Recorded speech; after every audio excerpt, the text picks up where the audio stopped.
Combat in the Wild is brought to you in part by Mossy Creek Game Calls, Baines Army Store, Fortner Taxidermy, Jeb's Precision Chokes, the Hunter Cam Cradle, Dixie Mud Motors, Hog SWAT, Foul Mouth Retrievers, and Spectre Shot. Well, thanks for joining us on this episode of Combat in the Wild. We're 1 week closer to the turkey season here in Georgia, and we're all excited about it. We're going a few years back when me and my dad hit the woods here in Georgia and got on some birds, really all morning. Got on this bird mid-morning and laid down some pretty good footage, so hope you enjoy it.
I tell you what, opening day of Georgia, good to us again.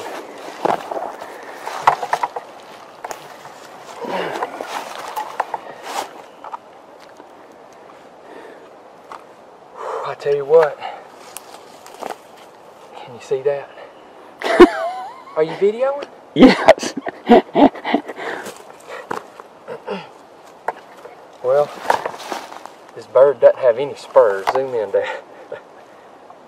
He has 0 spurs, but look at the beard. That's what I saw. Got him a rope. Paintbrush.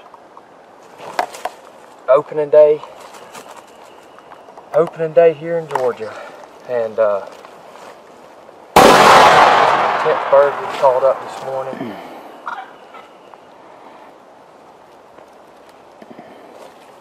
This is, boy, he's pretty. First setup of the morning, we didn't hear much off the roost. Called in 6 jakes. And this was actually the 3rd setup of the morning. And called in 2 longbeards and 3 jakes. And I tell you what, that was an awesome sight. They didn't gobble a whole lot. These guys, gosh, they were probably 100 yards or so away, and they ended up going away from us. And I don't know if Dad heard me, but I could hear them flopping and purring. They were fighting up there, so I knew there was more than one. And we sat here for a little while and didn't hear anything. And then, I mean, all of a sudden they gobbled, and here they come, the whole group of them. And it happened so fast. They were, I'd say, 20 yards from us, maybe, at the most. What a morning. I'm telling you what. Lord, thank you. This is opening morning here in Georgia, and hopefully we can get my dad one. The second longbeard, I could have shot at him, and I was going to see if I couldn't get the gun to Dad, and it just ended up running off. But wow, unbelievable. Beautiful bird, but I can't believe it. A no spur turkey. 1 down, 2 to go here in Georgia. Alright, today I'd like to talk to you guys about how I feel like our turkey hunt in Georgia was a success. We're actually hunting within a couple hundred yards of a chufa plot that we have on the property. And we've actually been planting chufa for the past 10 or 15 years. And I can tell you what, planting chufa greatly influences the travel patterns of turkeys and also where they roost. And by knowing where they're roosting and where they're wanting to go, you can greatly use that to your advantage come spring. And we've been, like I said, we've been planting chufa here for years and years, and I've learned a few things in doing so. We hadn't gotten it perfect, but just kind of learn as we go type deal. First thing I like to do is prepare the seed bed. Chufa cannot compete well with weeds. And what I like to do is, this is my little cost-effective plan, I harrow up, find an area that I want to plant, I harrow it up, wait a couple weeks, let the weeds grow, harrow it up again, let the weeds grow, harrow it up again, and then I like to apply a herbicide like a racer to kill everything that has grown, and then I come back about a week or so later and broadcast the seed and then harrow it up like we disc it in. Because I go through that process, I generally like to wait until middle June, even 1st of July before I plant. Here in Georgia we have a long growing season, so it doesn't hurt to wait that long. And you know, I've jumped the gun some years and I planted it in, you know, end of April, 1st of May, and the weeds just totally took it over. So if you do it, I would greatly just encourage you to wait till middle to end of June to do that. Turkey season's out of the way, and you know, you can start preparing for next year at that time. Also, I would recommend planting at least an acre if you can. Turkeys love chufa so much that, you know, when they find it, they won't get out of there. And you want to make sure that when you plant it, that it'll still be there for March, or you know, when turkey season comes in. So just make sure if you can that you're planting at least an acre, but by all means, if all you have is a 1/4 acre, then planting that 1/4 acre. Seeding rates, on the bag it'll say 40 pounds per acre. I like to do between 50 and 60 pounds per acre.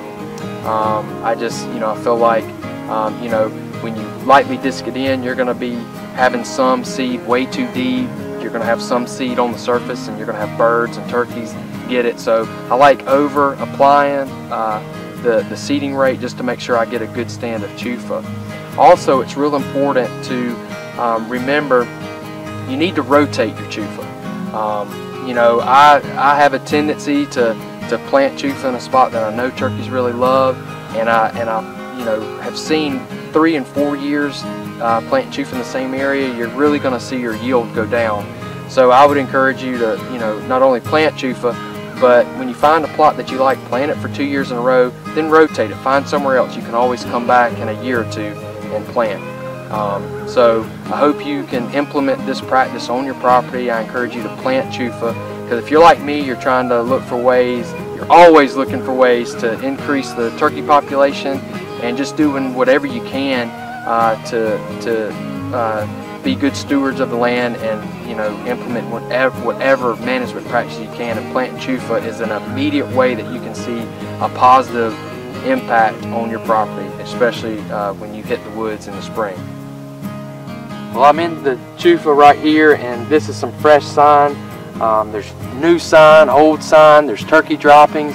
The turkeys are in here, so and there's still a lot of chufa left, which leads me to believe it's going to be here come spring, and I'm looking forward to being here because turkeys are going to be in here. If you can see right here, I pulled up the chufa, and you can see the chufa right here, and this is what they're doing. The chufa is located about a ½ inch under the soil, and they're coming in here and scratching things up, and this is what they're after, these little chufa nuts right here. It's really sweet to the taste, high in protein, and they just can't get enough of it. Well, thanks for joining us on this episode of Combat in the Wild. Hope you enjoyed the hunt and also learned a little something in the informative section. Be sure to go on Facebook and give us a like, follow us on Twitter, and also subscribe to our YouTube channel.